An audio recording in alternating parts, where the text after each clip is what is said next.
देखिए, आप लोगों को हम मासिक चक्र के बारे में बता रहे थे और फीमेल में मासिक चक्र का डायग्राम के साथ चित्र की सहायता से आपको हम समझा चुके हैं कि मासिक चक्र क्या होता है, मासिक चक्र कैसे होता है, मासिक चक्र कब होता है, मासिक चक्र कब नहीं होता है, मासिक चक्र में किस हार्मोन का योगदान होता है।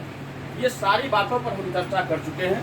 आज उसी पॉइंट्स को हम आप लोगों को लिखा रहे हैं, तो आप लोग इसको लिखेंगे। तो मासिक चक्र की परिभाषा जो है, मादा के अंडाशय में अंडाणु का निर्माण एक चक्र के अधीन होता है जो मासिक चक्र कहलाता है। मासिक चक्र मैंने आपको बताया था कि मासिक चक्र औसतन 28 दिनों का होता है। मासिक चक्र के दौरान मादा के आंतरिक जनन अंगों में चक्रीय परिवर्तन होता है, अर्थात मादा का इंटरनल सेक्स ऑर्गन आंतरिक जनन अंग जो है उसमें विशेष परिवर्तन होता है।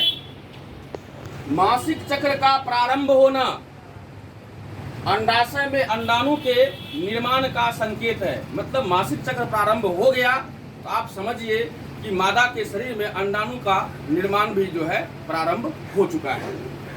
साधारणतः जो है मासिक चक्र का उम्र सीमा जो है प्रारंभ होने का 12 से लेकर के 15 वर्ष तक का है और मासिक चक्र का बंद होने का एज जो है 45 से 50 वर्ष की उम्र है। मतलब जो है 12 से 15 वर्ष की उम्र में मासिक चक्र क्या होता है, प्रारंभ होता है, स्टार्ट होता है। और ये मासिक चक्र की क्रिया कंटिन्यूअस कब तक चलती रहती है, 45 से 50 वर्ष की उम्र तक चलता रहता है। और मैंने आप लोग को बताया था 50 वर्ष की उम्र के बाद मासिक चक्र क्या होता है, रुक जाता है। उसको मैंने एक टर्म दिया था और उसको हम लोग कहते हैं, अर्थात जब मासिक चक्र की क्रिया 50 वर्ष के बाद स्त्रियों में, मादाओं में बंद जब हो जाता है, उसको हम लोग मीनोपॉज कहते हैं। मासिक चक्र की क्रिया अंडाशय में होती है, इसलिए मासिक चक्र को हम लोग अंडाशय चक्र मतलब ओवेरियन साइकिल भी कहते हैं। मासिक चक्र में मादा के आंतरिक जनन अंगों में 28 दिनों तक विशेष परिवर्तन होता रहता है और गर्भाशय की भीतरी दीवार की एंड्रोमीट्रियम कोशिकाएं अलग होती है और यह एंड्रोमीट्रियम कोशिकाएं म्यूकस, रुधिर सहित मादा के शरीर से बाहर निकल जाता है।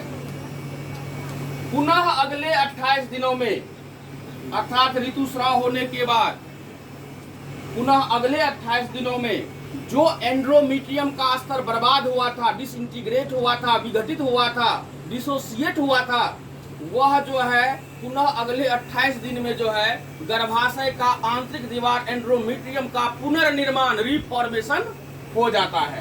तो वही मैंने लिखा है, पुनः अगले 28 दिनों में एंड्रोमीट्रियम स्तर का पुनर्निर्माण होता है और अंडोत्सर्ग की क्रिया होती है। अंडोत्सर्ग की क्रिया होती है। पुनः 29वें दिन क्या होता है, मासिक चक्र प्रारंभ होता है। मतलब हुआ अंडोत्सर्ग हो गया, ऋतुस्राव हो गया, 28 दिन पूरा हो गया। 28 दिन के बाद पुनः जो है 29वां दिन से फिर 28 दिन तक जो है मादा के आंतरिक जनन अंग में जो है विशेष परिवर्तन होगा और पुनः यह चक्र जो है दोहराएगा, अर्थात ऋतुस्राव होगा। अब यहाँ पर देखिए कहा गया है कि मासिक चक्र के 14वें दिन अंडोत्सर्ग की क्रिया होती है। तो देखिए यहाँ मैंने समझाया है कि मासिक चक्र जो होता है 28 दिनों का होता है।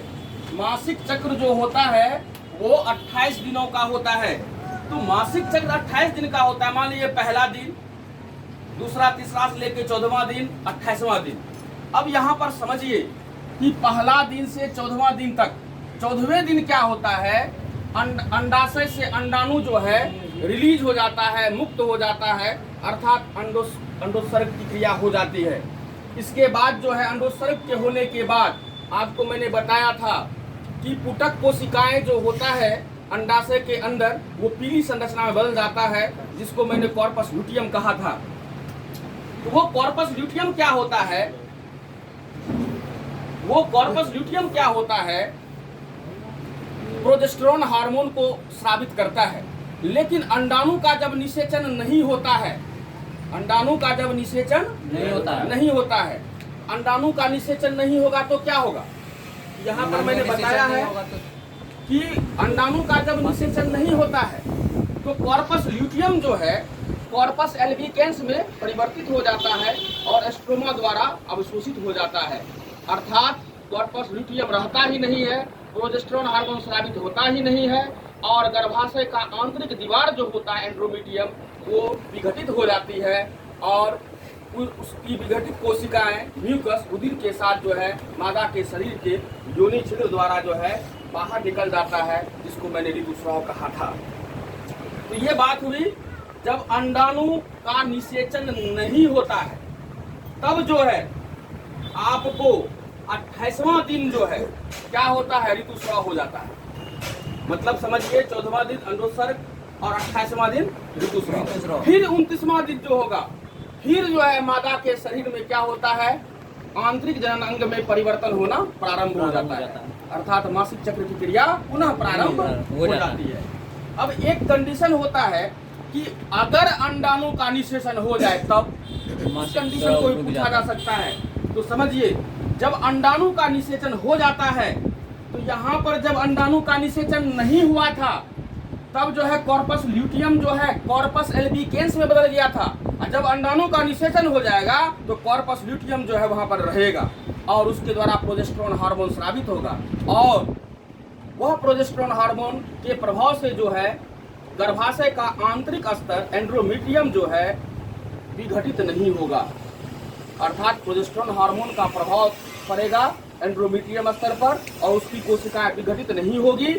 और अगर कोशिकाएं विघटित नहीं होगी तो वह रुधिर के साथ शरीर से बाहर भी नहीं निकलेगा। अर्थात क्या हुआ कि अंडाणु के निषेचन के बाद प्रोजेस्टेरोन हार्मोन कार्यरत रहता है, जिस हार्मोन के कारण गर्भाशय का आंतरिक दीवार एंड्रोमीटियम जो है विघटित नहीं होता है और मासिक धर्म, मासिक चक्र, माहवारी, ऋतुस्राव क्या होता है, रुक जाता है। तो ये सारा जो है आप लोगों को हम बाय डायग्राम समझा ही चुके हैं। आप डायग्राम को जो है सुनिए और इसके बाद लिखी हुई बातों को पढ़िए, हमारे समझ से आपको कोई परेशानी नहीं होगी।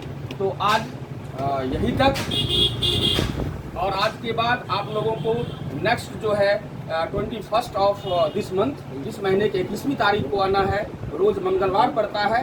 इसके बाद से जो है फिर हम मंगलवार से आप लोगों को सेवा दे पाएंगे तत्काल के लिए।